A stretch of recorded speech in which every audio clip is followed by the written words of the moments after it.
పదవులు ఇచ్చిన వారికే మళ్లీ అవకాశాలు ఇవ్వకుండా అధిష్టానం ఉద్యమకారులకు కూడా అవకాశాలు ఇవ్వాలంటున్నారు హైదరాబాద్ మాజీ మేయర్ బీఆర్ఎస్ నేత బొంతు రామ్మోహన్. తనకు సికింద్రాబాద్ లేదా మల్కాజ్గిరి ఎంపీ టికెట్ ఇవ్వాలని పార్టీ అధిష్టానాన్ని ఆయన కోరారు. పార్టీ ఇప్పటికైనా తనకు అవకాశం ఇస్తుందన్న నమ్మకం ఉందంటున్న బొంతు రామ్మోహన్తో మా ప్రతినిధి సైదులు ఫేస్ టు ఫేస్.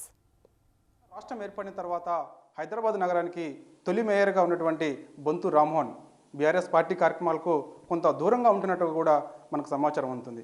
చూద్దాం మరి ఎందుకు అతను పార్టీ కార్యక్రమాలకు దూరంగా ఉండాల్సి వస్తుంది. ప్రస్తుతం మనతో మాజీ మేయర్ బొంతు రామ్మోహన్ ఉన్నారు. అన్న నమస్తేనా.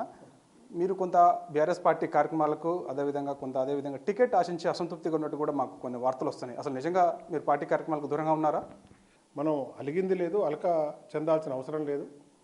రాజకీయ నాయకునికి ప్రత్యక్ష రాజకీయాల్లో పోటీ చేయాలనే ఒక అభిలాష, ఒక ఆలోచన ఉంటుంది. కాబట్టి ఇటు సికింద్రాబాద్ పార్లమెంట్లో కానీ మరి అదేవిధంగా మల్కాజ్గిరి పార్లమెంట్లో కానీ దేంట్లో పార్టీకి మరి ఇబ్బంది లేకుండా ఉంటే దాన్ని ఆశిస్తున్నాం.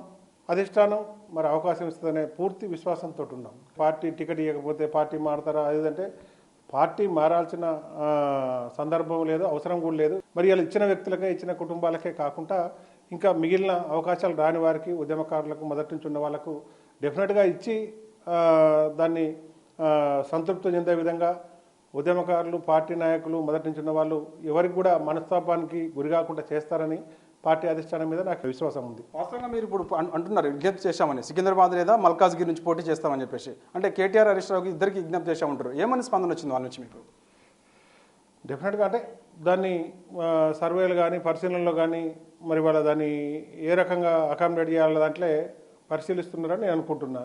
ఒకవేళ మీరు అడిగినట్టుగా ఉద్యమకారుడిగా నువ్వు అడిగినటువంటి టికెట్స్ 2 ఏదైతున్నాయో అవి రాకపోతే మీరు నిర్ణయం ఎలా ఉండబోతుంది? అంటే మీకు ఇవ్వకపోతే అంటే ఇవ్వకపోవడం అనే సమస్య, ప్రశ్న తలెత్తదనే ఉద్దేశంతో సీనియర్లు, అర్హత ఉన్న వాళ్ళందరికీ కూడా న్యాయం చేస్తామని చెప్పారు. కాబట్టి దాన్ని దృష్టిలో పెట్టుకొని డెఫినెట్గా పాజిటివ్ నిర్ణయం తీసుకుంటారని చెప్పి ఆశిస్తున్నాం. ఒకవేళ తీసుకోకపోతే బొంతు రామ్మోహన్ నిర్ణయం ఏ విధంగా ఉండబోతుంది?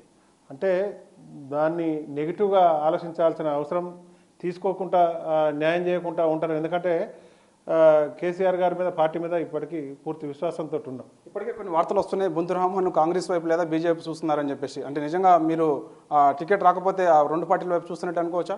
అంటే ఈ ఎలక్షన్ ఇది నడుస్తుంది కాబట్టి ఇటు వేరే పార్టీలో కూడా ఆ చర్చలకు కానీ అటువైపు కానీ అక్కడ ఉన్న వాళ్ళు కానీ టికెట్లు రానప్పుడు మరి అక్కడ న్యాయం జరిగినప్పుడు కొన్ని సందర్భాలు ఉంటాయి కాబట్టి దాన్ని పెట్టుకొని వార్తలు వస్తున్నాయి.